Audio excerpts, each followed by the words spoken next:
I never thought anything bad about these organizations. I never had in my mind that it was ungodly. I mean, if anything, I thought it was great because, I mean, that's the way they paint these sororities to be.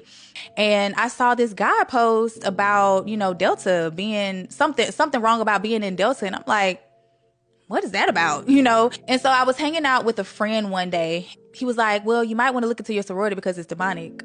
And I was like, my sorority demonic? The devil has to get crafty. He has to con you out of your worship. He has to think of different ways. But when you think about how he tempted Jesus, and he said, I'll give you all of these things if you just bow down and worship me. Because nobody is going to physically bow down and worship the devil if they are a Christian. So if you claim Jesus Christ as Lord, you're not going to just willingly do that, right? He had to kneel and bow to get into these organizations. You just think it's weird. You don't think it's like, okay, I need to sit back and be like, what we doing?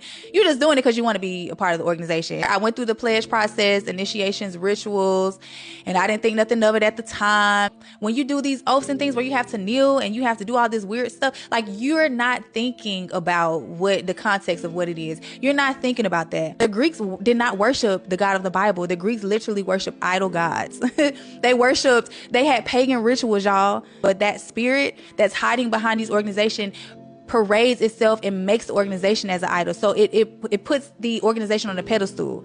You're singing praises to this organization and revering it. That's idolatry, okay? God does not want us attached to other things that don't glorify him. He does not want us attached to other gods. He does not want us doing rituals to honor other gods or just to put an organization on a pedestal.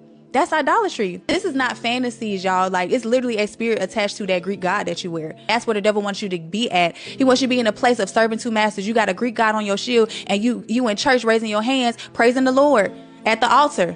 That's serving two masters. We had to swear by these gods. We had to take oaths. We had to serve them, a lifetime of commitment to serve this organization. And we had to worship them by bowing and singing these hymns. You got to pledge your life to this thing. Your life that you didn't give yourself, you gonna give it to somebody else and not God? Or you gonna give it to God and you only got one life. You can't split it. Choose this day who you'll serve. Just because it says in Jesus' name, it does not mean it's connected to Jesus. It got to be 100% Jesus to be connected to Jesus or from Jesus, because Jesus is pure. Why would Jesus be okay with us being a part of an organization that, when in his word said, don't have no other gods but him, and yet we're connected to a organization that the devil is really conning people to be in a religion that is rooted in Greek religions? We're not called to light candles to represent dead people, okay? To show homage, to have them on an altar, because this table, God showed me, was literally nothing more than just an altar. This is where the witchcraft took place. Why are we doing all that for somebody that passed away?